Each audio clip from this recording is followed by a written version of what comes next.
ধর্মরাজিক উচ্চ বিদ্যালয়ের পক্ষ থেকে অনলাইন ক্লাসে শিক্ষার্থীদের সকলকে স্বাগত। আজ আমরা নবম দশম শ্রেণীর রসায়ন বিষয়ের পঞ্চম অধ্যায় রাসায়নিক বন্ধন এর বাকি অংশ নিয়ে আলোচনা করব। গত ক্লাসে আমরা কিছু অংশ আলোচনা করেছি, আজকে চেষ্টা করব তোমাদের বই অনুযায়ী বাকি অংশটা আলোচনা করে দিতে। দেখো যে প্রথমে আমি লিখেছি এখানে যৌগের সংকেত। গতকাল আমরা যৌগের আণবিক সংকেত, গাঠনিক সংকেত নিয়ে একটু কথা বলেছি। এখন দেখো যে যৌগের সংকেত আমরা যখন লিখবো সেখানে একটুখানি দেখানোর চেষ্টা করেছিলাম। এই যৌগের সংকেত থেকে তোমাদের এখান থেকে কিছু প্রশ্ন আসে যে একটা যৌগ দিয়ে বলে যে এটার পরমাণুর সংখ্যা কত, মানে গুণে দেখাতে বলে যে পরমাণুর সংখ্যা কত। এখন দেখো যে কোনো যৌগ লিখতে হলে সেখানে যৌগের যোজনী জানতে হবে। কি জানতে হবে? যোজনী। যোজনী নিয়েও গত ক্লাসে আমরা একটু আলোচনা করেছিলাম। এখন দেখো যে যোজনী হচ্ছে 4 ধরনের।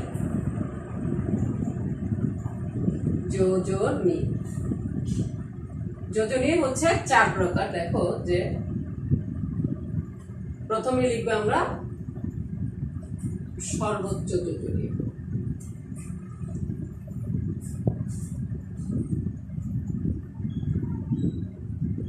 সর্বোচ্চ যোজনী, তারপর হচ্ছে সুপ্ত যোজনী। সুপ্ত যোজনী, তারপর হচ্ছে সক্রিয় যোজনী। সক্রিয় যোজনী, তারপর আসতেছে পরিবর্তনশীল যোজনী।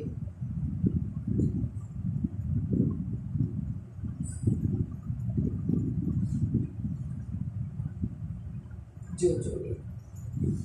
এখন দেখো যে এই যে সর্বোচ্চ যোজনী, একটা পরমাণুর কত, মানে তার যোজনী, সর্বোচ্চ যোজনী এবং বিক্রিয়া অংশগ্রহণ করার পর, বিক্রিয়া বলতে যৌগে গঠন করার পর তার একটা যোজনী তৈরি হয়। মানে সর্বোচ্চ যোজনী সবসময় ব্যবহৃত হয় না, সেটাই আমরা এখানে দেখার চেষ্টা করব। দেখো যে যদি বলি যে কার্বন ডাই অক্সাইড CO2, একটু নিচে দেখি, কার্বন ডাই অক্সাইড, এখানে দেখো কার্বনের যোজনী 4, অক্সিজেনের যোজনী 2। কার্বনের যোজনী এখানে 4 ব্যবহৃত হয়েছে। এটা সক্রিয় যোজনী। এটা কি যোজনী? সক্রিয়, মানে এখানে ক্রিয়া করতেছে, সক্রিয় আছে। আর কার্বনের সর্বোচ্চ যোজনী কত? সর্বোচ্চ হচ্ছে 4। সর্বোচ্চ যোজনী কার্বনের 4। তাহলে এখানে যোজনীর সংখ্যা কত আসলো আমাদের? এইখানে যোজনীর সংখ্যা আসলো 0। এখানে যোজনী 0 হয়ে গেল। সুপ্ত অবস্থায় কোনো যোজনী এখানে নেই। দেখো যে আবার তোমাদের যদি বলি যে ফসফরাস,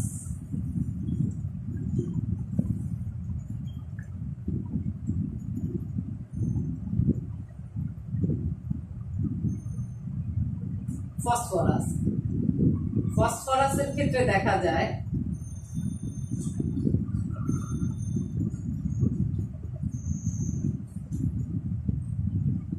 এটা গত ক্লাসে আমি দেখানোর চেষ্টা করেছি, আসলে সরি এটা কাজ করতেছে কম। দেখো যে যদি আমি এখানে ফসফরাস দেখাই, এর হচ্ছে 15 হলে আমরা এর ইলেকট্রন জানি সংখ্যা 15। এটাকে যদি 1s2 2s2 2p6 3s2 3p3, কত এখানে 10 15। তাহলে ফসফরাসের যোজনী কত? 3। বেশিরভাগ যৌগে দেখো যখন আমরা PCl3 লিখব, PCl3 তে ফসফরাসের যোজনী হচ্ছে 3। PCl3 তে ফসফরাসের যোজনী 3 ব্যবহৃত হচ্ছে। কিন্তু এই ফসফরাস যখন উত্তেজিত অবস্থায় থাকে, উত্তেজিত অবস্থায় তখন কি হয় দেখো, 1s2 2s2 2p6 3s 3p3 এটা যদি আমরা লিখি 3px 3py 3pz 3dxy 3dxy। এখানে p তে 3টি ছিল, দেখো 3টি, s এ 2টি ছিল, এখানে একটি হবে এবং d তে যে একটি হবে। এখানে পরিবর্তনশীল যোজনী প্রকাশ করতেছে। এই ফসফরাস কি করতেছে? এখানে পরিবর্তনশীল যোজনী প্রকাশ করতেছে। 1 2 3 4 5, তার মানে 5টি বেজোড় ইলেকট্রন তার শেষ কক্ষপথে আছে। 3 তে তার 5টি বেজোড় ইলেকট্রন আছে। এইটা হচ্ছে পরিবর্তনশীল যোজনী প্রদর্শন করতেছে। এই উত্তেজিত অবস্থায় সে পরিবর্তনশীল, এখানে সে কি যৌগ তৈরি করতেছে? PCl5। এখন বুঝতে পারতেছো যে পরিবর্তনশীল যোজনী উত্তেজিত অবস্থায় যে কোনো মানে পরমাণু দেখাতে পারে এবং এইরকম একটি যৌগ তৈরি হয়। এরপর দেখো যে আমরা আরেকটি বিষয় নিয়ে আলোচনা করব।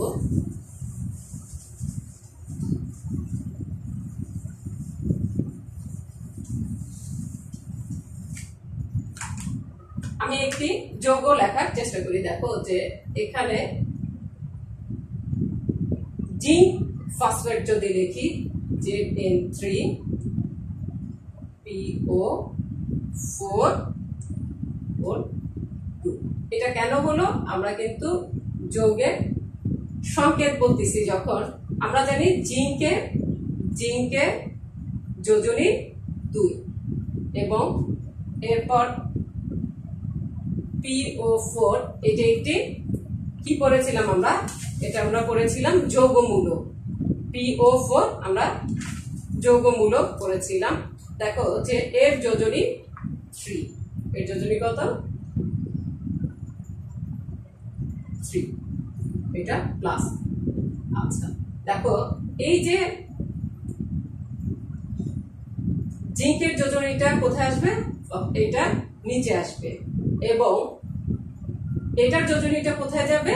জিঙ্কের ডান দিকে নিচে আসবে।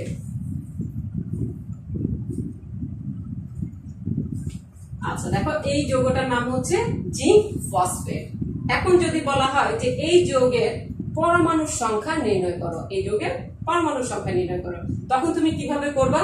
দেখো যে জিঙ্কের কত, এখানে জিঙ্ক আছে, পরমাণুর সংখ্যা এখানে 3টি। আচ্ছা জিঙ্ক 3টি। আর PO4 এখানে আছে দেখো 4টা অক্সিজেন, একটা ফসফরাস। আমরা যদি দেখি যে তাহলে এখানে হচ্ছে 5টা, 5 দুগুণে 10 প্লাস 10 ইকুয়াল টু 30। এখানে পরমাণু, এই যৌগের পরমাণুর সংখ্যা কতটি? 30। এই যৌগের পরমাণুর সংখ্যা তুমি কত লিখবা? পরমাণুর সংখ্যা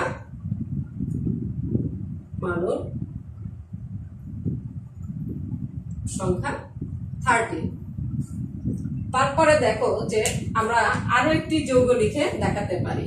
আরো একটি যৌগ ধরো সোডিয়াম নাইট্রেট। সোডিয়ামের যোজনী 1, নাইট্রেটের যোজনী কত? দেখো যে NO3, এরও যোজনী 1। নাইট্রেটে কত থাকে? NO3 মাইনাস থাকে। মাইনাস মানে হচ্ছে মানে 1। এখন দেখো আমরা যদি এটা লিখি, যৌগ আকারে লেখার চেষ্টা করি, সোডিয়াম নাইট্রেট NO3, এটা কি যৌগের সংকেত হয়ে গেল। সোডিয়ামটা ধনাত্মক অংশটা আগে হবে এবং ঋণাত্মক অংশটা যৌগমূলকটা পরে হবে। যখন আমরা যৌগমূলক দিয়ে করার চেষ্টা করব তখন এটা এভাবে হবে। এখন দেখো যে সোডিয়াম এখানে একটি 1, যদি আমরা পরমাণুর সংখ্যা হিসাব করি। তারপরে নাইট্রেটে দেখো একটি, NO3 এখানে কয়টি? 3টি, 4টি, কত আসে? Equal to 5। এখানে পরমাণুর সংখ্যা 5টি। দেখো যে আবার যখন আমরা কি করব, আরেকটি জটিল যৌগমূলক লেখার চেষ্টা করি, সেখান থেকে আমি তোমাদের পরমাণুর সংখ্যা গুণে দেখানোর চেষ্টা করব। যেমন ধরো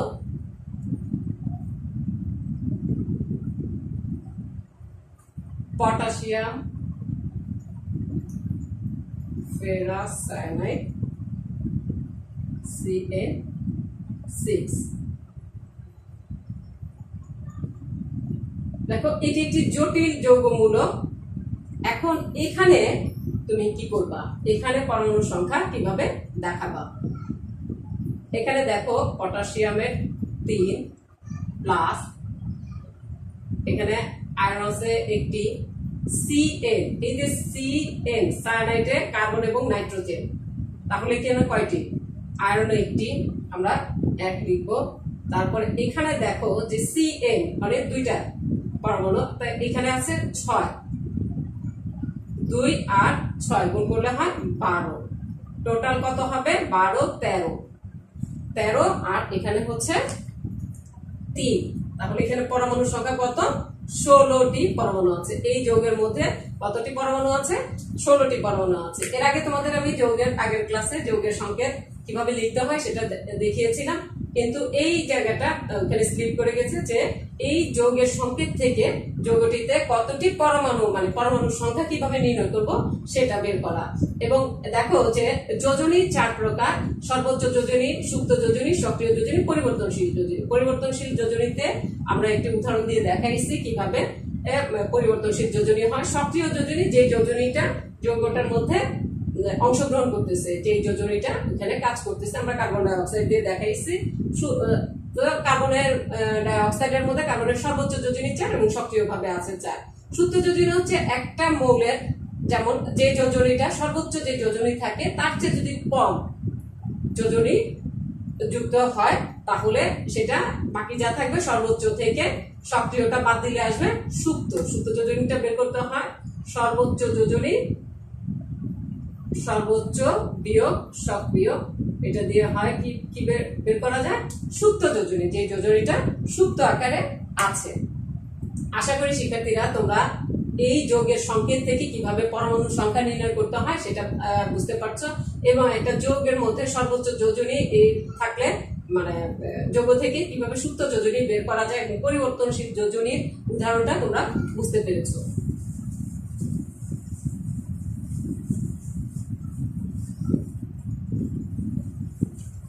এরপরের টপিক আমাদের দেখো যে বলা হয়েছে আয়নিক বন্ধন। আয়নিক বন্ধন নিয়ে আমরা এখন কথা বলবো। দেখো যে রাসায়নিক, এই যে আমরা গত ক্লাসে দেখানোর চেষ্টা করেছি যে অষ্টক নিয়ম এবং দ্বিত্ব নিয়ম। এই যে অষ্টক নিয়ম এবং দ্বিত্ব নিয়ম, সব মৌলই কি করতে চায়, যে পরমাণু স্থিতিশীল অবস্থায় থাকতে চায়। স্থিতিশীল অবস্থায় থাকার জন্য তারা কি করে, যৌগ গঠন করে এবং রাসায়নিক যৌগ গঠন করে, মানে রাসায়নিক বন্ধনে তারা অংশগ্রহণ করে, রাসায়নিক বন্ধন গঠন করার চেষ্টা করে এই তারা স্থিতিশীল থাকার জন্য। সেই রাসায়নিক বন্ধন গঠন করতে যে প্রতিটা পরমাণু কি করছে, যৌগ গঠন করতেছে। সেই যৌগের মধ্যে তারা দ্বিতীয় এবং অষ্টক নিয়মে তারা যৌগটা গঠন করার চেষ্টা করতেছে। এখন দেখো যে রাসায়নিক বন্ধনের কয়েক প্রকারের, আয়নিক বন্ধন, সমযোজী বন্ধন এবং ধাতব বন্ধন। এই যে আয়নিক বন্ধন, সেখানে আমরা আয়নিক বন্ধন থেকে ক্যাটায়ন এবং অ্যানায়ন তোমাদের বইয়ের মধ্যে আছে, সেটা ব্যাখ্যা করার চেষ্টা করব। দেখো আয়নিক বন্ধন যদি আমরা দেখানোর চেষ্টা করি তাহলে হচ্ছে আয়নিক বন্ধন নিয়ে আমরা এখন কথা বলতেছি। দেখো আমি এখানে একটি উদাহরণ লেখার চেষ্টা করতেছি। ম্যাগনেসিয়াম ক্লোরাইড এবং ম্যাগনেসিয়াম অক্সাইড Cl2 আছে। এখানে দুটি যৌগ দেখতে পাচ্ছ। আরো একটি যৌগ লিখি আমি এখানে AlCl3। এই যে এই যৌগটাতে আয়নিক বন্ধন কিভাবে গঠিত হচ্ছে দেখাচ্ছি আমি। ম্যাগনেসিয়ামের শেষ কক্ষপথে আছে দুটি ইলেকট্রন। দুটি ইলেকট্রন তারা ত্যাগ করে ম্যাগনেসিয়াম 2+ আয়ন তৈরি করে। এবং ক্লোরিনের শেষ কক্ষপথে আছে একটি, শেষ কক্ষপথে আছে 7টি ইলেকট্রন। তারা একটি ইলেকট্রন গ্রহণ করে তারা ক্লোরাইড আয়ন গঠন করে। তো এখানে যেহেতু ম্যাগনেসিয়াম দুইটা ইলেকট্রন ত্যাগ করে, সেহেতু দুইটা ক্লোরিন লাগবে সেই দুইটা ইলেকট্রন গ্রহণ করার জন্য, কারণ একটা ক্লোরিন একটা ইলেকট্রনই গ্রহণ করতে পারবে। তাহলে আমরা কি লিখতে পারি যে 2Cl প্লাস OH হচ্ছে আমরা কি লিখতে পারি 2Cl এখান থেকে আমরা কি পাই দেখো যে Mg2 প্লাস 2Cl মাইনাস থেকে আমরা পাই MgCl2 এই যৌগটা পাই আমরা। দেখো এখানে এই যে ম্যাগনেসিয়াম এই ম্যাগনেসিয়াম দুটো ইলেকট্রন ত্যাগ করে সে কি তৈরি করেছে ক্যাটায়ন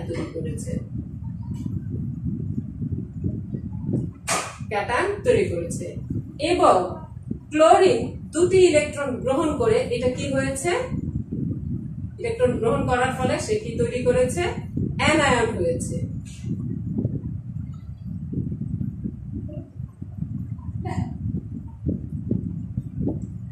অ্যানায়ন তৈরি হয়েছে। এখন দেখো যে এই ক্যাটায়ন এবং অ্যানায়নটা কি যে ধাতুসমূহ কেন সর্বশেষ শক্তি স্তরে ধরো যে কোনো ধাতুর আমরা কি জানি যে গ্রুপ 1 2 3 এই মৌলগুলা কি করে গ্রুপ তাদের সর্বশেষ শক্তি স্তরে থাকে একটি দুইটি এবং তিনটি করে ইলেকট্রন। তারা খুব সহজেই এই একটি দুটি এবং তিনটি ইলেকট্রন ত্যাগ করে ক্যাটায়ন তৈরি করতে পারে। তারা শেষ শক্তি মানে শেষ কক্ষপথে একটি ইলেকট্রন কিংবা দুটি ইলেকট্রন তিনটি ইলেকট্রন খুব সহজেই ত্যাগ করে তারা কি করতে পারে ক্যাটায়ন তৈরি করতে পারে। কেন দেখো যে ধাতুগুলোর সর্বশেষ শক্তি স্তরে যে ইলেকট্রন গুলো আছে 1 2 3 তো আকারে বড় ধাতুগুলি কি হয় যে তারা আকারে বড় হওয়ার কারণে ধাতুর সর্বশেষ শক্তি স্তর থেকে ইলেকট্রন গুলো নিউক্লিয়াস থেকে দূরে থাকে এবং নিউক্লিয়াসের সাথে কম আকর্ষণ শক্তি দিয়ে যুক্ত হয় মানে দুর্বল ভাবে আবদ্ধ থাকে। এর জন্য এদের আয়নীকরণ শক্তির মান কম থাকে ধাতুগুলা। তো এই সামান্য পরিমাণ শক্তি প্রয়োগ করলে ধাতুগুলা কি করে তাদের সর্বশেষ শক্তি স্তরে ইলেকট্রন গুলা ত্যাগ করে কাছাকাছি নিষ্ক্রিয় গ্যাসে ইলেকট্রন বিন্যাস অর্জন করে ক্যাটায়নে পরিণত হয়। এর জন্যই মূলত মানে ধাতুগুলাই ক্যাটায়নে পরিণত হয়।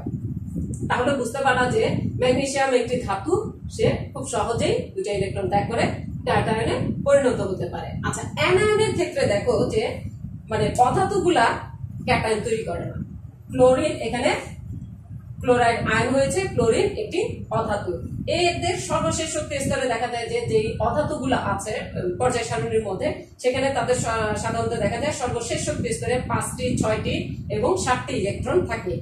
এদের আকার পর্যায় সারণীর ধাতু সমূহের আকার চেয়ে অনেকটাই ছোট হয় যেহেতু তাদের শেষ কক্ষপথে ধাতু সমূহের যে ইলেকট্রন সংখ্যা বেশি থাকার জন্য তারা কি করে সর্বশেষ শক্তি স্তরের উপর নিউক্লিয়াসের আকর্ষণ শক্তি বেশি থাকে তখন সেখান থেকে ইলেকট্রন অপসারণ করতে আয়নীকরণ শক্তির মান অনেক বেশি লাগে। তাই সেগুলো কি করে ইলেকট্রন সহজে ত্যাগ না করে তারা কি করে খুব সহজেই তারা ইলেকট্রন গ্রহণ করে।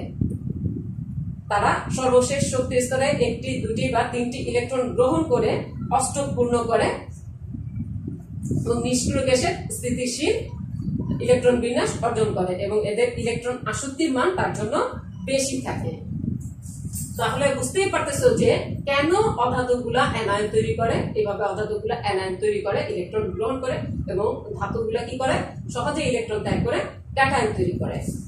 এখন আয়নিক বন্ধনটা আমরা এখান থেকে আয়নিক বা তড়িৎযোজী বন্ধন, এটা হচ্ছে আয়নিক বা তড়িৎযোজী বন্ধন। এখন এই যে বিপরীতধর্মী ক্যাটায়ন পজিটিভ অ্যানায়ন নেগেটিভ এই যে বিপরীতধর্মী ক্যাটায়ন এবং অ্যানায়ন এদের মধ্যে কি হয় একটি স্থির বিদ্যুৎ আকর্ষণ বল বা ইলেকট্রোস্ট্যাটিক বল কাজ করে। এই ইলেকট্রোস্ট্যাটিক বল বা কুলম্বর আকর্ষণ বলের ফলে তারা একে অপরের সাথে কি হয় যুক্ত হওয়ার ফলে মানে যে আকর্ষণের ফলে ক্যাটায়ন এবং অ্যানায়ন পরস্পরের সাথে যুক্ত থাকে সেটাই হচ্ছে আয়নিক বা তড়িৎযোজী বন্ধন। এখানে বুঝতেই পারতেছো যে ম্যাগনেসিয়াম ক্লোরাইডের মধ্যে একটি আয়নিক বা তড়িৎযোজী বন্ধন বিদ্যমান। এখন আয়নিক বন্ধনের একটা খুব সহজ সংজ্ঞা যদি আমরা দেওয়ার চেষ্টা করি যে ধাতব ও অধাতব পরমাণু রাসায়নিক সংযোগের সময় ধাতব পরমাণু তার সর্বশেষ শক্তি স্তরের ইলেকট্রন মানে এক বা একাধিক ইলেকট্রন অধাতব পরমাণু সর্বশেষ শক্তি স্তরে স্থানান্তর করে ধনাত্মক ঋণাত্মক আয়ন সৃষ্টির মাধ্যমে, ধনাত্মক এবং ঋণাত্মক আয়ন সৃষ্টির মাধ্যমে যে বন্ধন গঠিত হয় তাকে আয়নিক বা তড়িৎযোজী বন্ধন বলে। এবং আয়নিক যোগে আয়নিক বন্ধন থাকে, তাই তাকে আয়নিক যৌগ বলা হয়। এটা আমরা গোল স্ট্রাকচার দিয়ে দেখাতে পারতাম। চলো এই যৌগের ক্ষেত্রে আমরা ম্যাগনেসিয়াম অক্সাইডের ক্ষেত্রে আমরা দেখাই যে ম্যাগনেসিয়াম কি করে, দেখো যে ম্যাগনেসিয়াম দুইটা ইলেকট্রন ত্যাগ করে ম্যাগনেসিয়াম 2+ আয়ন তৈরি করে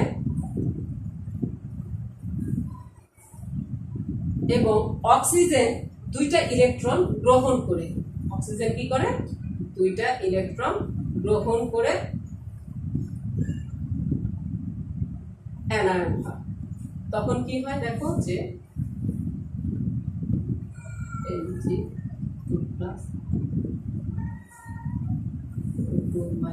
এটা মিলে হচ্ছে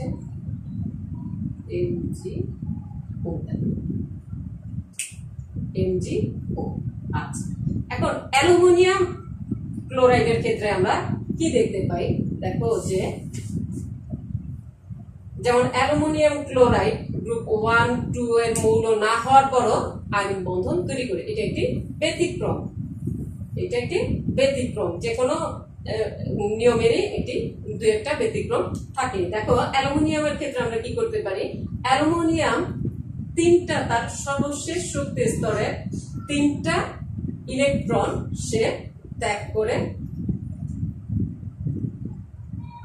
অ্যালুমিনিয়াম 3+ আয়ন তৈরি করে।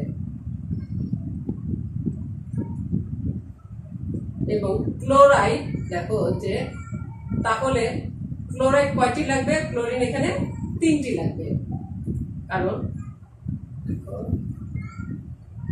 3টি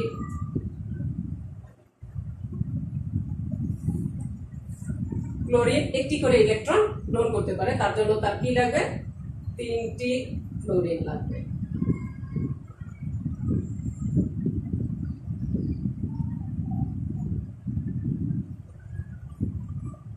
অ্যালুমিনিয়াম ক্লোরাইড যৌগ গঠিত হবে।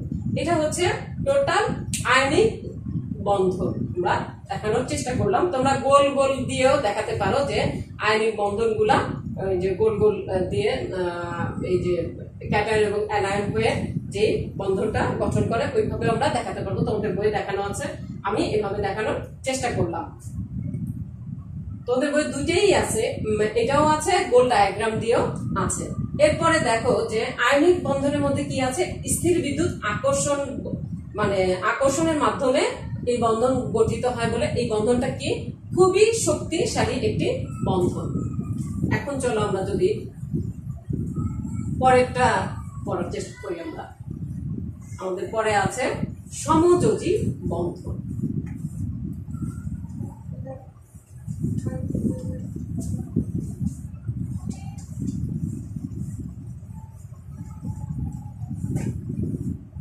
সমযোজী বন্ধন 3 নম্বর পয়েন্ট হচ্ছে সমযোজী বন্ধন। সমযোজী বন্ধনের ক্ষেত্রে আমরা কি করতে পারি, সমযোজী বন্ধনের ক্ষেত্রে দেখো সমযোজী যৌগের আকৃতি এটা সহ আমরা একসাথে করব। দেখো যদি এখানে আমি এখানে কার্বন ডাই অক্সাইড লিখলাম, মিথেন, অ্যামোনিয়া এবং পানি, সমযোজী যৌগের ডায়াগ্রাম সহ আমি এখানে তোমাদের বোঝানোর চেষ্টা করব সমযোজী বন্ধনটা।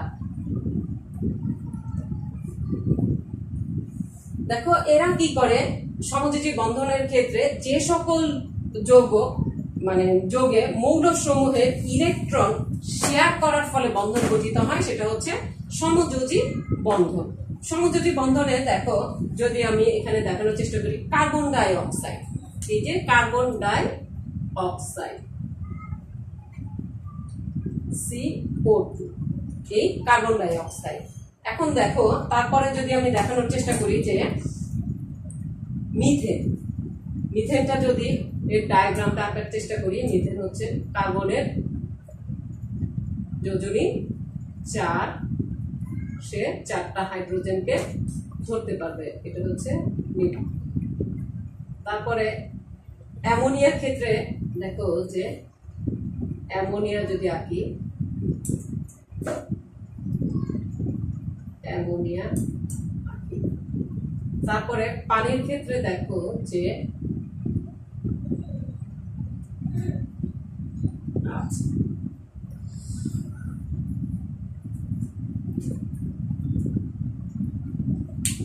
এটা একটু নিচে যদি দেখাই,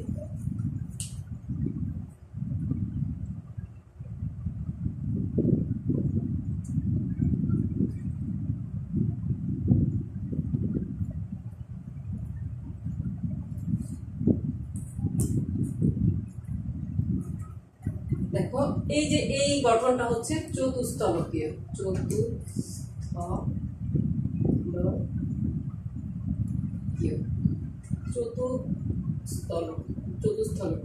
আচ্ছা, এটা হচ্ছে পিরামিড, এটা হচ্ছে পিরামিড। আর এটা হচ্ছে ত্রিভুজ আকৃতির বা ভি আকৃতির,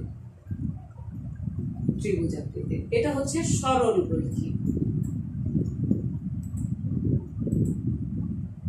আচ্ছা, এখন এই যে আমি এরকম কেন আঁকলাম, এরা ইলেকট্রন কি করতেছে, শেয়ারের মাধ্যমে বন্ধন গঠন করতেছে। আমরা যদি কার্বন ডাই অক্সাইড দেখানোর চেষ্টা করি, ধরো CO2, কার্বনের শেয়ার, এই যে কার্বনের প্রথম কক্ষপথে 2টি ইলেকট্রন, কার্বনের তারপরের কক্ষপথে হবে কয়টি, কিন্তু কার্বনের 6টি, তাই তারপরের কক্ষপথে হবে 4টি ইলেকট্রন। এখন এখানে দেখো 2টি, এখানেও 2টি। অক্সিজেনের শেষ কক্ষপথে কয়টি ইলেকট্রন,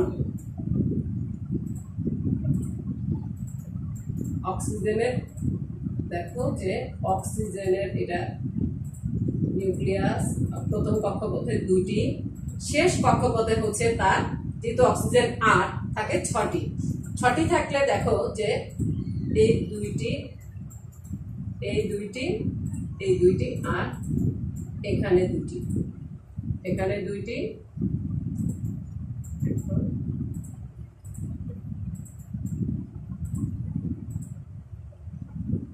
দুইটা, এখানে 2টা, এখানে 2টা দেখানোর চেষ্টা করব।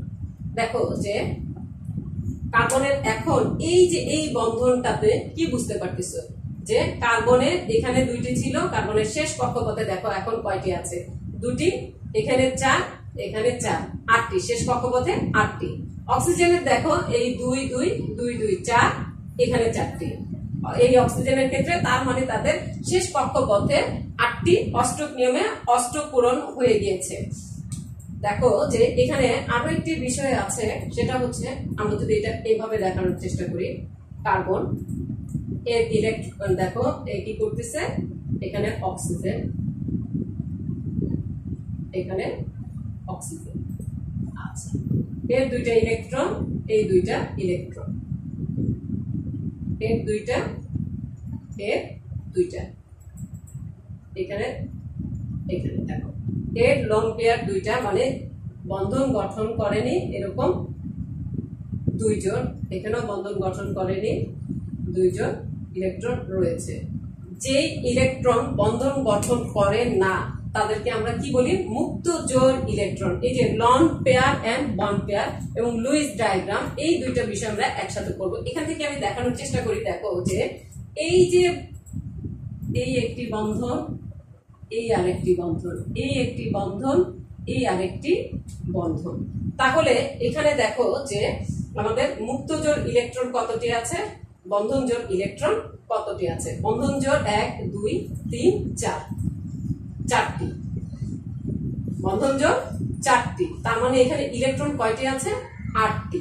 এবং এখানে দেখো যে এই যে এই, এটা হচ্ছে মুক্ত জোড়, এটা হচ্ছে মুক্ত জোড়, এরা বন্ধন গঠন করেনি। এই মুক্ত জোড়কে আমরা কি বলবো, lone pair electron, LP, lone pair. আর এইগুলোকে আমরা কি বলবো, বন্ড পেয়ার ইলেকট্রন।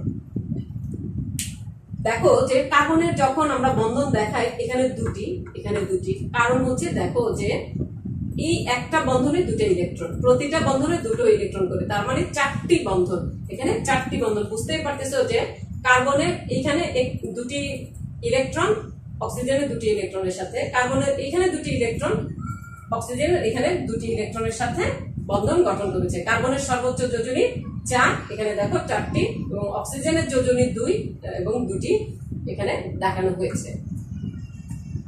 তারপরে দেখো যে এর জন্য হচ্ছে এই যে কার্বনের এখানে বন্ধন কোণ হচ্ছে এখানে 180 ডিগ্রি, কার্বনের বন্ধন কোণ 180 ডিগ্রি।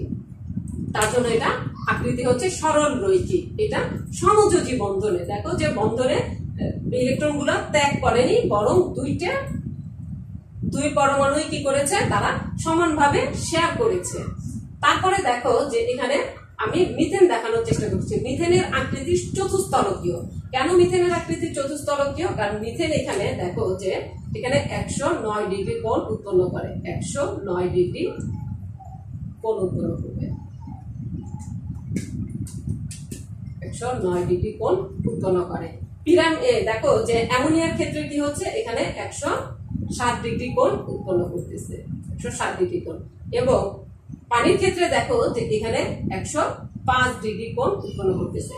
দেখো এই যে নাইট্রোজেনের শেষ কক্ষপথের 5টি ইলেকট্রন, তার মধ্যে এক জোড়া মুক্ত থেকে যায় এবং 3টি ইলেকট্রন এখানে 3টি ইলেকট্রন বন্ধন গঠন করেছে, 3টি ইলেকট্রন বন্ধন গঠন করেছে। তার মানে এখানে বন্ড পেয়ার ইলেকট্রন হচ্ছে 3 জোড়া এবং লন পেয়ার হচ্ছে 1 জোড়া। এখানে দেখো যে পানির মধ্যে কি হচ্ছে, তার জন্য এটার আকৃতি হচ্ছে পিরামিড আকৃতির। আমরা এখানে দেখো যে লন পেয়ারের যে আকর্ষণের মানে যে বিকর্ষণ ক্ষমতা, বন্ধন জোর মানে মুক্ত জোরের যে বিকর্ষণ ক্ষমতা, সেটা বন্ধন জোরের বিকর্ষণ ক্ষমতার চেয়ে বেশি। যেমন হচ্ছে লন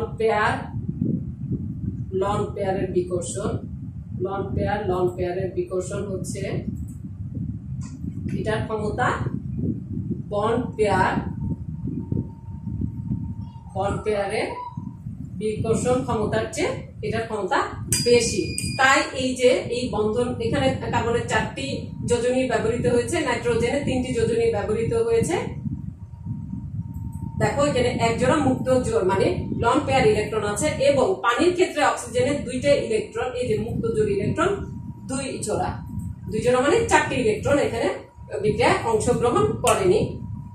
তাতে কি হচ্ছে, দেখো যে হাইড্রোজেনের সাথে এখানে বন্ধন জোরের যে শক্তি, বন্ধন জোরের যে শক্তি, তার চেয়ে মুক্ত জোর ইলেকট্রনের যে বিকর্ষণ শক্তি সেটা বেশি। তার জন্য পানির অণুর আকৃতি দেখো যে এখানে 105 ডিগ্রি কোণ আকৃতিতে তৈরি হবে, এবং পানির আকৃতিটা হবে ত্রিভুজ বা ভি এর মতো, এবং অ্যামোনিয়ার আকৃতিটা কি হবে, পিরামিড আকৃতির।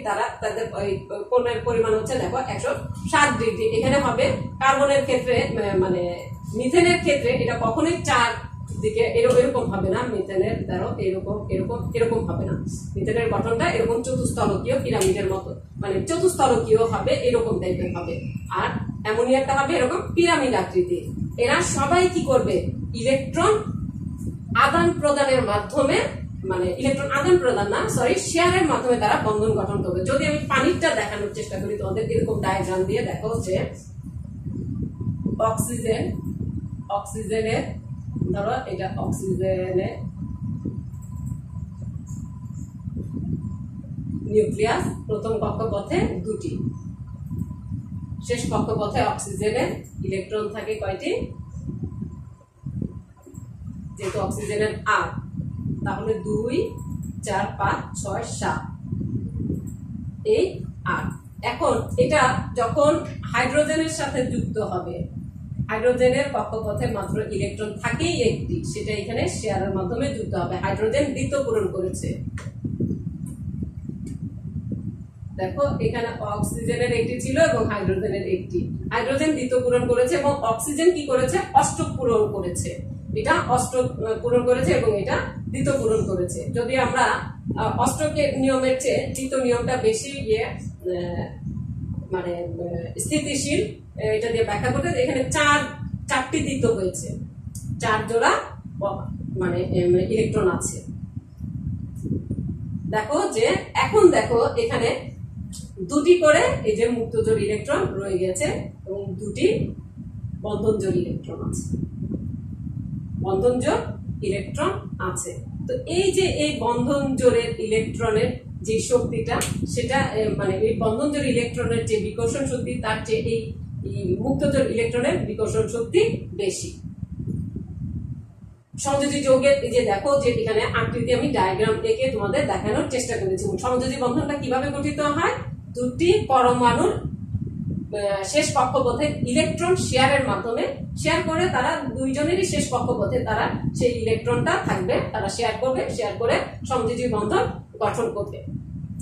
এরপর আসো আমরা কি করার চেষ্টা করবো, আয়নিক ও এই লন পেয়ার এবং লুইস ডায়াগ্রামটা আমরা একসাথে 5 আর 9 একসাথে আলোচনা করব।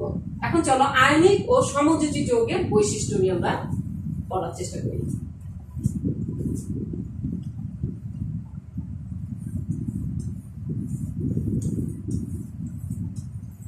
আয়নিক ও সমযোজী যৌগের বৈশিষ্ট্য।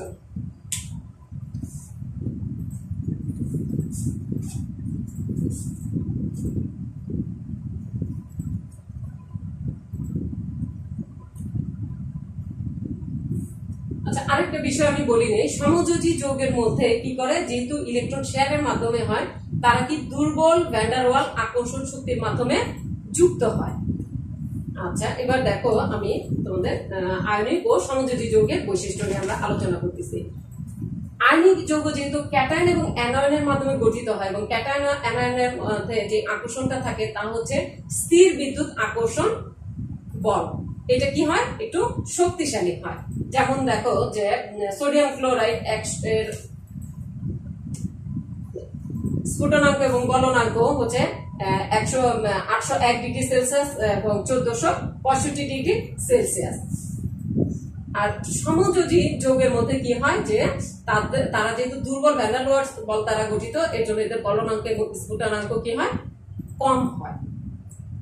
আবার আয়নিক যৌগ যেহেতু পানিতে দ্রবীভূত হয়, আয়নিক যৌগটা কি হয়, পানিতে দ্রবীভূত হয় এবং এদের মধ্যে পোলারিটি তৈরি হয়।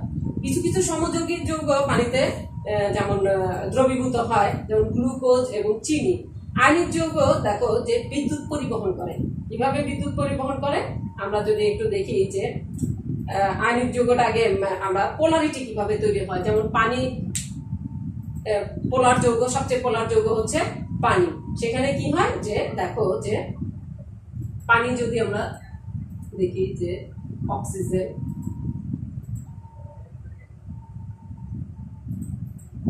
অক্সিজেনের তড়িৎ ঋণাত্মকতা বেশি থাকার জন্য তারা কি করে, যে শেয়ারকৃত ইলেকট্রন, এখানে যে তারা শেয়ার করছে ইলেকট্রন, এই যে শেয়ার করে বন্ধন গঠন করছে, এই ইলেকট্রনটাকে কি করে নিজের দিকে মানে আকর্ষণ করার চেষ্টা করে। তখন কি হয় তাদের মধ্যে, দেখো যে তখন তাদের মধ্যে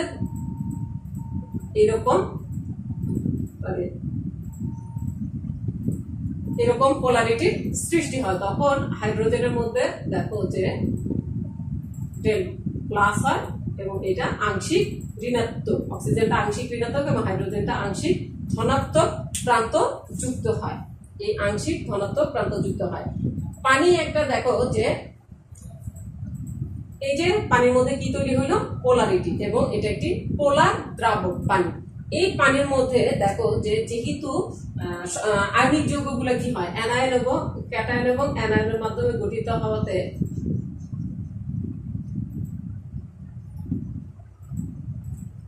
এরা কি করে, দেখো যে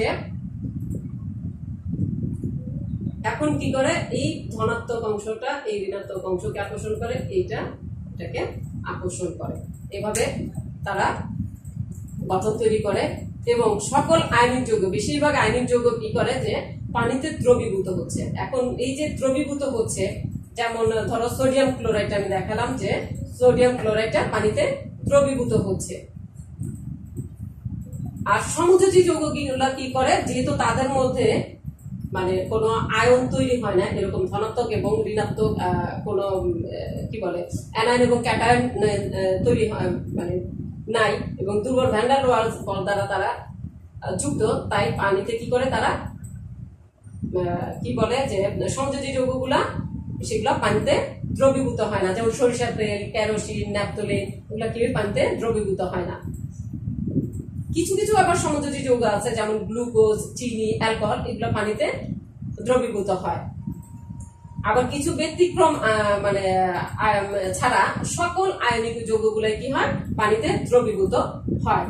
দেখো যে এই যে পানি একটি কি সমযোজী যৌগ, আমরা এর আগেও বলেছি যে পানি একটি সমযোজী যৌগ। পানির অণুতে একটি অক্সিজেন পরমাণুর সাথে কি থাকে, দুটি হাইড্রোজেন পরমাণু শেয়ারের মাধ্যমে যুক্ত হয়। অক্সিজেন পরমাণু হাইড্রোজেন পরমাণু থেকে এই যে আমি দেখানোর চেষ্টা করলাম যে ডাইপোলের সৃষ্টি হয়। তো অধিক তড়িৎ ঋণাত্মক হওয়ায় সমযোজী বন্ধনে ব্যবহৃত ইলেকট্রন দুটি কি হয় অক্সিজেনের দিকে বেশি ধাবিত হয়, তারা আংশিক ধনাত্মক প্রান্ত তৈরি করে একটা এবং আংশিক ঋণাত্মক প্রান্ত তৈরি করে, এই যে ডাইপোলের সৃষ্টি করে। যখন আমরা তখন লিখি আমরা কি ডেল্টা মাইনাস এবং ডেল্টা প্লাস দিয়ে সেটা বোঝানোর চেষ্টা করি। তার মানে কি আয়নিক যৌগগুলা পোলার দ্রাবকে দ্রবীভূত হয়, সমযোজী যৌগগুলা দ্রবীভূত হয় না। এবং আয়নিক যৌগগুলা কি করে বিদ্যুৎ বিগলিত অবস্থায় বিদ্যুৎ পরিবহন করে, সমযোজী যৌগগুলা বিগলিত অবস্থায় বিদ্যুৎ পরিবহন করে না।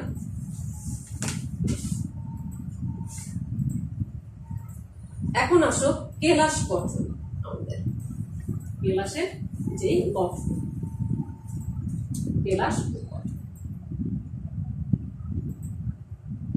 কেলাসের গঠন। এখন তোমাদের এখানে কি আছে, ধরো আমি যদি সোডিয়াম ক্লোরাইডের কেলাস দেখাই, যে তোমাদের লবণ ও চিনির কেলাস দিছে, আমি যদি ধরো সিলিকন ডাই অক্সাইড দেখাই, সিলিকন ডাই অক্সাইড কি, এই যে সিলিকন ডাই অক্সাইড এটা অধাতুর অক্সাইড, অধাতুর অক্সাইড, এবং এই যে সিলিকন ডাই অক্সাইড এটা কিন্তু কঠিন পদার্থ, এটা মানে গ্যাসীয় পদার্থ না, এটা এই অধাতুর অক্সাইডটা কি অম্লীয়, এটা অম্লীয়, সিলিকন ডাই অক্সাইড অম্লীয় এবং কঠিন পদার্থ, এটা কি কঠিন পদার্থ, কঠিন পদার্থ। এখন দেখো যে আমরা যদি এটার মানে কেলাসের গঠনটা দেখানোর চেষ্টা করি, এরা কি করে দেখো,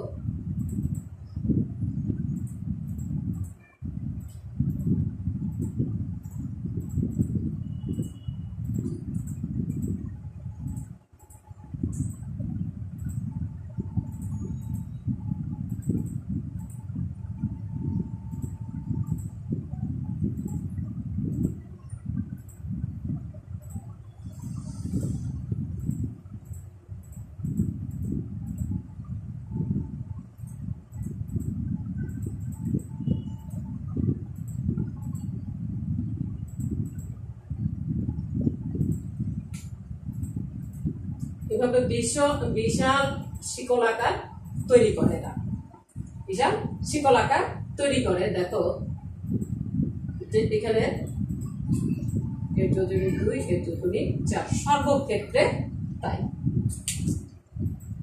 এটা হচ্ছে সিলিকন ডাই অক্সাইডের কেলাস, আঁকাটা খুবই সহজ এবং বিশাল শিকল আকারের গঠন তারা তৈরি করে। এরপর যদি আমরা দেখাই যে sodium chloride, sodium chloride, sodium chloride, দেখো সোডিয়ামকে যদি আমরা শূন্য বল আর এটাকে যদি ডট বল দিয়ে দেখানোর চেষ্টা করি তাহলে কেমন হয় আকারটা। ধরো এখানে একটি সোডিয়াম, তারপরে দিলাম আমি একটি ক্লোরিন, তারপরে একটি সোডিয়াম, তারপরে দিলাম আবার একটি ক্লোরিন, তারপরে একটি সোডিয়াম, তারপরে একটি ক্লোরিন, এরপরে দিলাম আমরা একটি সোডিয়াম, ক্লোরিন, সোডিয়াম। এরপর এই বরাবর আমরা কি দিলাম দেখো যে এখানে আমরা ক্লোরিন দিলাম, তারপর এই বরাবর দিলাম আমরা একটি সোডিয়াম, এখানে দিলাম একটি ক্লোরিন, এই বরাবর দিলাম আমরা দেখো যে সোডিয়াম, ক্লোরিন, সোডিয়াম, বরাবর দিলাম আমরা ক্লোরিন, সোডিয়াম ক্লোরিন। এখন যদি আমরা এটা যোগ করার চেষ্টা করি,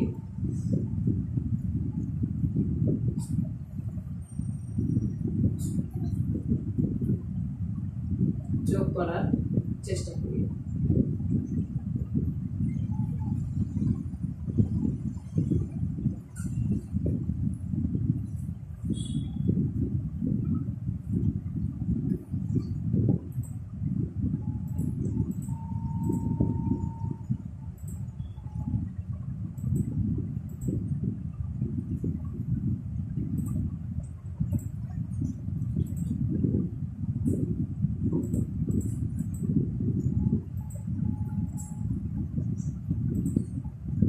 যে আমরা যদি যোগ করার চেষ্টা করি তখন হবে কি, এটা এখানে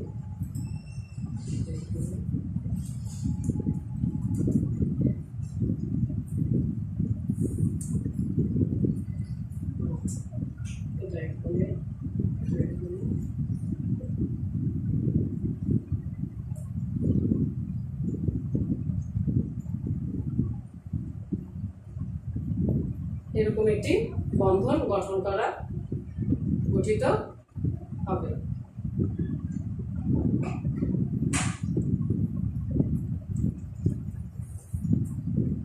এরকম একটি বন্ধন গঠিত হবে, এরকম হবে কেলাসের গঠনটা সোডিয়াম ক্লোরাইডের। মানে একটি দেখো, একটি সোডিয়াম একটি ক্লোরিনের সাথে, একটি সোডিয়াম একটি ক্লোরিনের সাথে, একটি ক্লোরিন একটি সোডিয়ামের সাথে, এরকম হবে সোডিয়াম ক্লোরাইডের কেলাসের গঠন।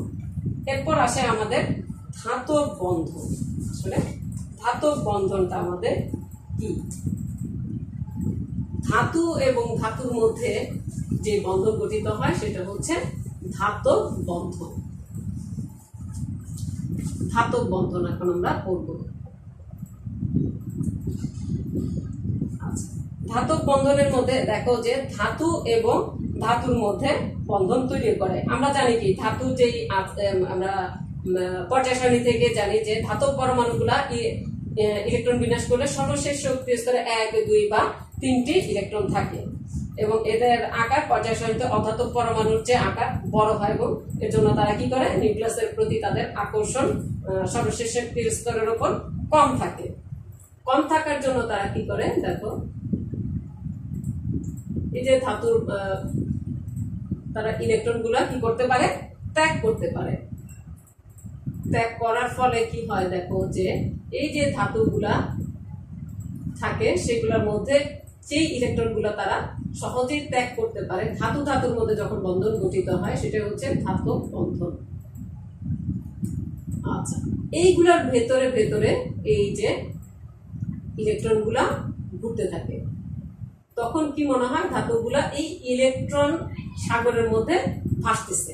ইলেকট্রনের সাগরের মধ্যে কি ধাতুগুলা ভাসতেছে। ধাতুর মধ্যে এই যে সঞ্চারণশীল এই যে ইলেকট্রন গুলা, সেগুলা তাপ এবং বিদ্যুৎ পরিবহন করে। এই যে সঞ্চারণশীল ইলেকট্রন, এই ইলেকট্রন গুলা কিন্তু স্থির থাকে না। এই ধাতুর বন্ধনের ধাতুর যে মধ্যে ধাতুর যে বন্ধনটা তৈরি হয় ধাতু এবং ধাতুর মধ্যে, সেখানে তারা যে ধাতুগুলো ইলেকট্রন ত্যাগ করে, সেই ইলেকট্রন গুলোকে এই বন্ধনের ভেতরে তারা যৌগ গঠনের সময় কি করে, তারা ঘুরতে থাকে। ঘুরতে থাকার ফলে তাদের কি হয়, দেখো যে তারা এই ইলেকট্রন গুলা ঘুরতে থাকার ফলে তারা কি করে, তাপ এবং বিদ্যুৎ পরিবহন করে। ধাতু কি হয়, এই যে এই ইলেকট্রনের জন্য ধাতু কি নমনীয় ঘাত সহ্য করতে পারে এবং উজ্জ্বল সঞ্চারণশীল এই যে সঞ্চারণশীল ইলেকট্রনের জন্য এই ধাতু কি হয়, নমনীয় হয়, ঘাত সহনশীল হয় এবং উজ্জ্বল দেখায়। তারপরে তুমি দেখো যে এই যে ধাতুর কেন তারা বিদ্যুৎ পরিবহন করে, সঞ্চারণশীল ইলেকট্রন যদি তুমি দেখো যে ধনাত্মক প্রান্তের থেকে আমরা কি করি, যে সকল ধাতুই কি করে, আমরা জানি বিদ্যুৎ সুপরিবাহী। ধাতুর স্ফটিকে যে স্ফটিক গুলা থাকে সেগুলোর মধ্যে মুক্তভাবে যে বিচরণ করতেছে যে ইলেকট্রন গুলা, তারা বিদ্যুৎ পরিবহনের কাজ করে। যেমন একটি ধাতব খণ্ডের দুই প্রান্তে যদি ব্যাটারির সাথে আমরা কি করি, ধনাত্মক এবং ঋণাত্মক প্রান্ত যুক্ত করি, ধনাত্মক এবং ঋণাত্মক প্রান্ত যুক্ত করি। ধরো এটা ঋণাত্মক প্রান্ত এবং এটা ধনাত্মক প্রান্ত, এই ধাতব খণ্ডের সাথে আমরা যুক্ত করলাম। যুক্ত করার ফলে কি হবে, মানে ব্যাটারির সাথে যুক্ত করার ফলে ধনাত্মক এবং ঋণাত্মক প্রান্ত যুক্ত করার ফলে কি হবে, ইলেকট্রন গুলো ধনাত্মক প্রান্ত থেকে ঋণাত্মক প্রান্ত থেকে ধনাত্মক প্রান্তের দিকে প্রবাহিত হবে। তাহলে ধনাত্মক প্রান্ত থেকে ঋণাত্মক প্রান্তের দিকে কি হবে, বিদ্যুৎ প্রবাহিত হবে। এবং সঞ্চারনশীল ইলেকট্রন না থাকলে ধাতু, এই যে সঞ্চারনশীল এই যে ইলেকট্রন গুলো যদি সঞ্চারনশীল না থাকে তাহলে ধাতুগুলো কি করে, বিদ্যুৎ পরিবহন করতো না।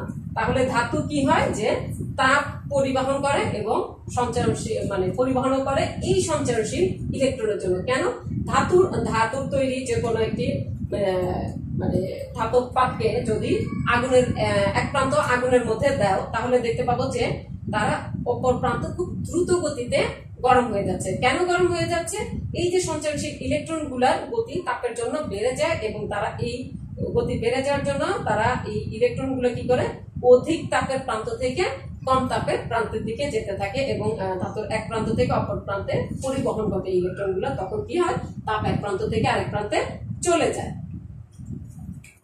তাহলে আমরা বুঝতে পারি যে এই যে ধাতব বন্ধনের মধ্যে ধাতুগুলো কিভাবে তাপ পরিবহন করে এবং তাপ এবং বিদ্যুৎ পরিবহন করে। এখন আমরা করব Lewis diagram, lone pair, bond pair, এই যে গণনা, এই দুইটা জিনিস আমরা একসাথে পড়ব। তোমাদের অনেক সময় দেয় যে কোনো যৌগ দিয়ে এর মধ্যে বলা হয় যে এখানে বন্ধন জোড় কয়টি এবং মুক্ত জোড় কয়টি, লন পেয়ার এবং বন্ড পেয়ার। এলপি দিয়ে বোঝায় লন পেয়ার এবং পি দিয়ে বোঝায় বন্ড পেয়ার। এখন আমরা সেটা দেখানোর চেষ্টা করব। যেমন ধরো যদি আমরা দেখি যে কিছু গ্যাসের ক্ষেত্রে দেখো যে যদি দেখায় H2, এটা হলো গ্যাস, O2, N2। এখন আমরা এখানে দেখো হাইড্রোজেন একটা বন্ধন, অক্সিজেন কি করে, ডাবল বন্ড, নাইট্রোজেন এখানে ট্রিপল বন্ড। এই যে এই ধরনের গঠন কেন হয়, এটা আমরা লুইস ডায়াগ্রাম দিয়ে লুইস ডট স্ট্রাকচার দিয়ে আমরা দেখানোর চেষ্টা করব কেন এটা গঠিত হচ্ছে। যেমন দেখো যে হাইড্রোজেন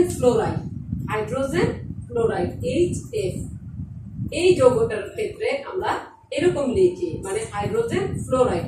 এইটার এই যে বন্ধনটা, এটা থেকে আমরা বের করবো যে এখানে বন্ধন জোড় কয়টি এবং মুক্ত জোড় ইলেকট্রন কয়টি আছে। দেখো যে ফ্লোরিনের শেষ কক্ষপথে ইলেকট্রন কয়টি আছে, ফ্লোরিনের হচ্ছে F9 ইলেকট্রন। তাহলে দুইটা চলে গেলে 7টা থাকে। 7টা আমরা কিভাবে লিখতে পারি, এখানে শেষ কক্ষপথে 1 জোড়, 2 জোড় এবং 3 জোড়। 3 জোড় মানে হচ্ছে 6টা ইলেকট্রন এবং একটি জোড় গঠন ছাড়া থাকে। এবং হাইড্রোজেনের আমরা কি জানি, তার একটি ইলেকট্রন। এই যে এই গঠনটা গঠিত হয়, এই গঠনটা হচ্ছে এখানে বন্ধন গঠন হয়েছে। এটাকে কি বলে, বন্ধন জোড় ইলেকট্রন। এটাকে বলে বন্ধন জোড় ইলেকট্রন, মানে বন্ড পেয়ার।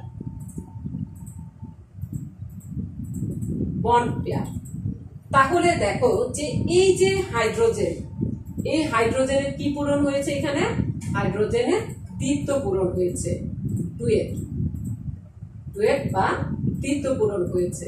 তার শেষ কক্ষপথে 2টি ইলেকট্রন পূর্ণ হয়েছে। এখানে দেখো যে এই 1 জোড়, 2 জোড়, 3 জোড়, 4 জোড়। তাহলে ফ্লোরিনের কি হয়েছে, তার অক্টেট পূর্ণ হয়েছে, অক্টেট বা অষ্টক পূর্ণ হয়েছে। তাহলে দেখো যে এখানে বন্ধন জোড় আমরা দেখালাম একটি এবং মুক্ত জোড় ইলেকট্রন কয়টি আছে, মুক্ত জোড় ইলেকট্রন 3টি। মুক্ত জোড় বলতে দুটি বোঝাচ্ছে, মুক্ত জোড় ইলেকট্রন বা লোন পেয়ার, লোন পেয়ার। তাহলে এখানে দেখো যে মুক্ত জোড় ইলেকট্রন আছে 3 জোড়া। 3 জোড়া মানে তার মুক্ত জোড় ইলেকট্রনের সংখ্যা কয়টি, 6টি। মুক্ত জোড় ইলেকট্রনের সংখ্যা 6টি। এই অণুতে দেখো যে HF, এই অণুতে মুক্ত জোড় ইলেকট্রন হচ্ছে মুক্ত জোড় ইলেকট্রন 3টি টোটাল ইলেকট্রন তাহলে কয়টি? টোটাল ইলেকট্রন তাহলে 3 দুগুণে টোটাল ইলেকট্রন সমান 6টি। এবং বন্ধন জোড় কতটি আছে? বন্ধন জোড় ইলেকট্রন আছে তার একটি।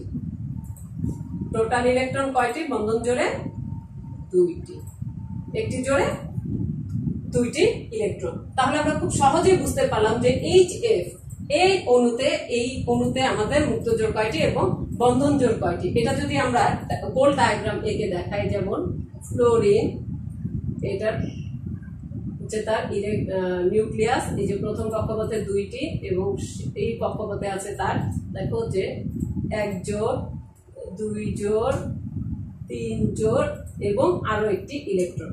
তখন এখানে হাইড্রোজেন যুক্ত হয়ে সে একটি ইলেকট্রন দিল, এটা একটি সমযোজী বন্ধন তৈরি করলো, তার অষ্টক পূরণ হলো। এই যে এইভাবে এখানে বন্ধন জোড় কয়টি? এটা হচ্ছে তার বন্ধন জোড়, বন্ড পেয়ার, এবং এইগুলো হচ্ছে তার মুক্ত জোড়, এটা lone pair electron.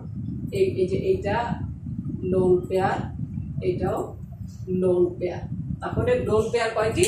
Lone pair হচ্ছে 3 জোড়া, পেয়ার মানে জোড়া, লোন পেয়ার 3 জোড়া এবং বন্ড পেয়ার 1 জোড়া। তাহলে এখান থেকে আমরা খুব সহজেই যে আমাদের বন্ধন জোড়ে বন্ধন জোড় কয়টি আছে এবং বন্ধন জোড়ে কয়টি ইলেকট্রন আছে টোটাল, এবং মুক্ত জোড়ে কয়টি আছে, মুক্ত জোড় কয়টি আছে এবং মুক্ত জোড়ে টোটাল ইলেকট্রন কয়টি আছে, আমরা এখান থেকে খুব সহজেই বুঝতে পারবো। এটাকে আমরা কি বলতেছি?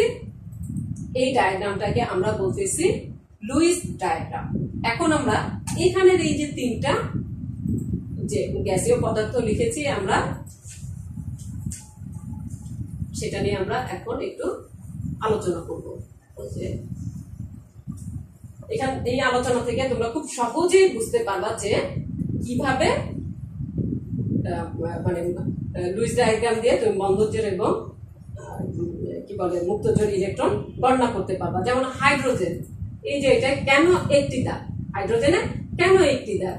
হাইড্রোজেন দেখো যে আমি যদি হাইড্রোজেন আঁকি, এখানে এর শেষ কক্ষপথে একটি ইলেকট্রন এবং আরেকটি হাইড্রোজেন H2 তে 2টি ইলেকট্রন। তাহলে দেখো 1 জোড়া ইলেকট্রন বন্ধন, একটি ইলেকট্রন, এর একটি ইলেকট্রন, এর একটি ইলেকট্রন মিলে এখানে কি হয়েছে? দ্বিত্ব পূরণ হয়েছে। দ্বিত্ব পূরণ হয়ে সে কি করেছে? হিলিয়ামের ইলেকট্রন বিন্যাস তৈরি করেছে। H2টা কি হয়েছে? হিলিয়ামের স্থিতিশীল ইলেকট্রন বিন্যাস তার গঠন হয়েছে। এটার মধ্যে কি দেখাচ্ছে যে হাইড্রোজেনের একটি, এই হাইড্রোজেনের একটি ইলেকট্রন, এর মধ্যে বন্ধন গঠন হয়েছে, তার জন্য এখানে একটি সিঙ্গেল দাগ দেওয়া। এখানে 2টি ইলেকট্রন, 2টি ইলেকট্রনের জন্য একটি দাগ। আচ্ছা, এখন দেখো যে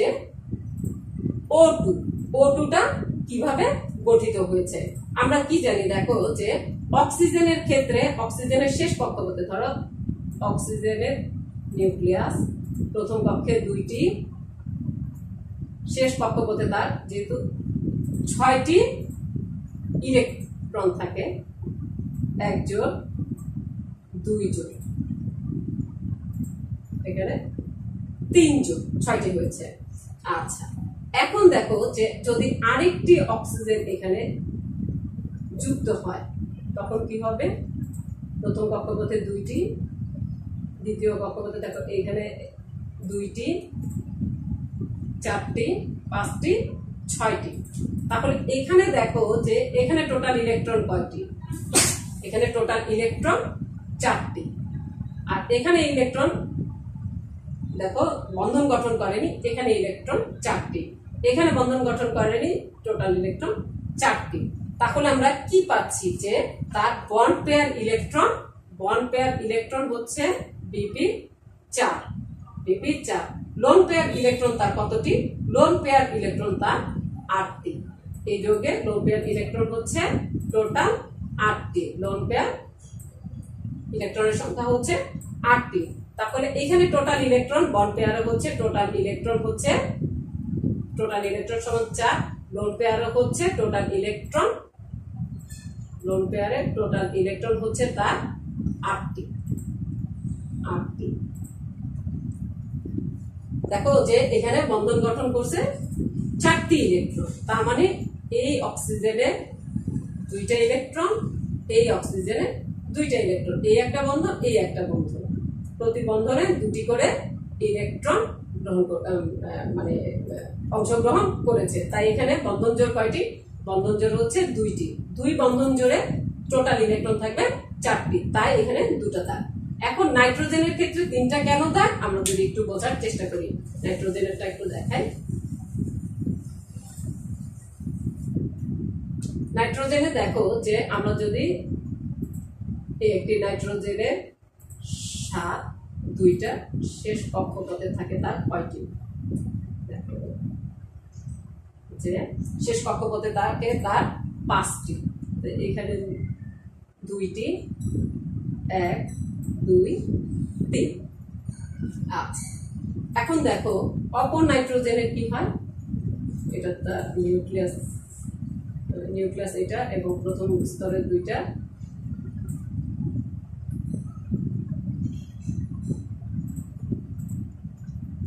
এখানে তার ইলেকট্রন কাজ করতেছে, এখানেও 3টা এবং এখানে 2টা। তাহলে দেখো নাইট্রোজেনের শেষ কক্ষপথে থাকে 5টি, এখানে 2টি, এখানে 3টি। এই নাইট্রোজেনের শেষ কক্ষপথে 2টি, এখানে 3টি। তাহলে তার বন্ধন গঠন করার জন্য এখানে ইলেকট্রন কাজ করতেছে কয়টি? 6টি। 6টি যোগ এখানে কয়টি? 2টি। লোন পেয়ারে 2টি, এখানে কয়টি? 2টি। তাহলে এই 2টা যোগ করলে তার লোন পেয়ার ইলেকট্রন হচ্ছে 2 জোড়া। 2 জোড়াতে টোটাল ইলেকট্রন কয়টি? সমান 4টি। 4টি। এবং এই যে বিপি বন্ড পেয়ার ইলেকট্রন, এই বন্ড পেয়ার ইলেকট্রনে দেখো যে bond pair electron total electron 6টি, মানে 3 জোড়া। বন্ড পেয়ার ইলেকট্রনের কয়টি আছে এখানে? 3 জোড়া। কয়টি? এ 3টা দিছে, এ 3টা দিছে, তাহলে 3 জোড়া। বন্ধন জোড় কয়টি? বন্ড পেয়ার হচ্ছে 3টি। বন্ড পেয়ার 3টি। 3টি বন্ড পেয়ার 3টি। টোটাল ইলেকট্রন হচ্ছে তার 3 গুণে 6টি। লন পেয়ার 2টি। টোটাল ইলেকট্রন 4টি। এর জন্য এখানে দেখো যে এর কি হচ্ছে, 2টি করে থেকে গেল, এখানেও 2টি করে থেকে গেল। এখানে একটি, এখানে একটি, এখানে একটি, এখানে একটি, এখানে একটি, এখানে একটি। এই 3 জোড় ইলেকট্রনের মধ্যে বন্ধন গঠিত হয়েছে। এখানে 1 জোড়, 2 জোড়, 3 জোড়। তার জন্য এখানে 3টি দেয়া আছে। আচ্ছা, আমরা এখন যদি কার্বন ডাই অক্সাইড গ্যাসের কথা চিন্তা করি, ধরো আরেকটি উদাহরণ দিয়ে, কার্বন ডাই অক্সাইড গ্যাস। এখন দেখো এই যে কার্বন,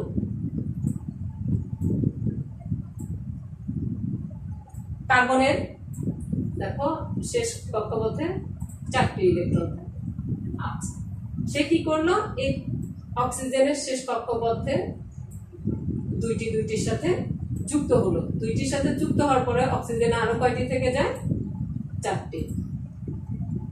এই অক্সিজেনে আরো 2 জোড় ইলেকট্রন থেকে যায়। এখানে একটি বন্ধন, এখানে একটি, এখানে একটি, এখানে একটি। তাহলে এখানে বন্ধন জোড় কয়টি? 1 2 3 4। এখানে বিপি হচ্ছে 4টি। টোটাল ইলেকট্রন বিপিতে হচ্ছে 8টি।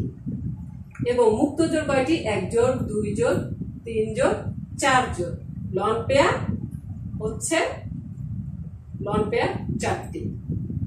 টোটাল ইলেকট্রন সমান হচ্ছে 8টি। আচ্ছা, আমরা যদি অ্যামোনিয়ার কথা চিন্তা করি, NH3। দেখো নাইট্রোজেনের থাকে 1 জোড়া, তারপরে থাকে এই একটি, 2টি, এই 3টি। এরা কি করে? 3টা হাইড্রোজেনের সাথে বন্ধন গঠন করার চেষ্টা করে। তাহলে এটা বন্ধন গঠন করতেছে 1 জোড়, 2 জোড়, 3 জোড়। এখানে বন্ড পেয়ার হচ্ছে 3টি। বন্ড পেয়ার ইলেকট্রন 3টি। তাহলে লোন পেয়ার ইলেকট্রন কত? লোন পেয়ার ইলেকট্রন হচ্ছে 1টি। এই বন্ড পেয়ার ইলেকট্রনের টোটাল ইলেকট্রন হচ্ছে সমান 6টি। লন পেয়ারে 2টি। আচ্ছা, এরপর ধরো যদি আমি দেখানোর চেষ্টা করি, মিথেন CH4 CH4 একটি দুটি তিনটি চারটি, এখানে একটি হাইড্রোজেন, এখানে একটি হাইড্রোজেন, হাইড্রোজেন, এখানে একটি হাইড্রোজেন। দেখো যে এই যৌগের ক্ষেত্রে কি হচ্ছে, এখানে কার্বনের 4টি যোজনী ব্যবহৃত হয়েছে, তাহলে এখানে বন্ধন জোড় কয়টি, একটি দুইটি তিনটি চারটি, বন্ড পেয়ার ইলেকট্রন হচ্ছে সমান 4টি, টোটাল ইলেকট্রন 8টি, এখানে কোনো মুক্তজোড় ইলেকট্রন নাই। এখন যদি আমরা হাইড্রোজেন সায়ানাইডে দেখাই, হাইড্রোজেন সায়ানাইডের বন্ধনটা কেমন হয় দেখো, এইটা সি এরকম এরকম কেন দেখো, যে যদি উপরে দেখাই তোমাদের হাইড্রোজেন সায়ানাইড,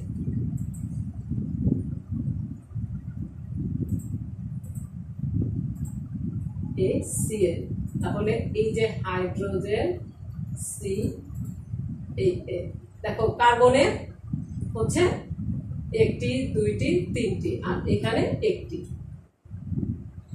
হাইড্রোজেনের সাথে এখানে যুক্ত, এখানে নাইট্রোজেনের শেষ কক্ষপথে 3টি ইলেকট্রনের সাথে যুক্ত, তাহলে নাইট্রোজেনের আরো 2টি অবিগঠিত ইলেকট্রন থেকে যায়। তাহলে এখানে বন্ধন জোড় হচ্ছে 1 2 3 এবং 4, মানে বন্ড পেয়ার ইলেকট্রন হচ্ছে বন্ড পেয়ার ইলেকট্রন সমান 4টি, টোটাল ইলেকট্রন হচ্ছে 8টি, এক জোড়ে 2টি।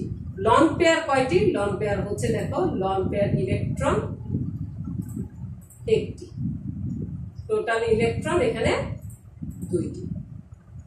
আশা করি শিক্ষার্থীরা তোমরা এটা খুব সহজভাবে বুঝতে পেরেছ। আমি আরো একটি উদাহরণ দেওয়ার চেষ্টা করি। ধরো PCl5, PCl5 এ দেখো P এর একটি দুটি তিনটি চারটি পাঁচটি, সে কি করলো 5টি ক্লোরিনের সাথে যুক্ত হলো, যেহেতু উত্তেজিত অবস্থায় সে শেষ কক্ষপথে মেজর ইলেকট্রনের সংখ্যা তার 5 হয়। এখানে বন্ধন 1 2 3 4 5, 5টি হলো। যদি PCl3 দেই আমি, তাহলে দেখো এখানে 2টা অব্যবহৃত ইলেকট্রন থেকে যাবে, এখানে একটি দুইটি তিনটি, সে কি করলো 3টা ক্লোরিনের সাথে বন্ধন গঠন করলো, 3টা ক্লোরিনের সাথে সে বন্ধন গঠন করলো, একটি দুইটি তিনটি, তার বন্ড পেয়ার 3টি এবং লোন পেয়ার 1টি হলো। আশা করি শিক্ষার্থীরা তোমরা এই অধ্যায়টা খুব ভালোভাবে বুঝতে চেষ্টা করেছো। সকলকে ধন্যবাদ।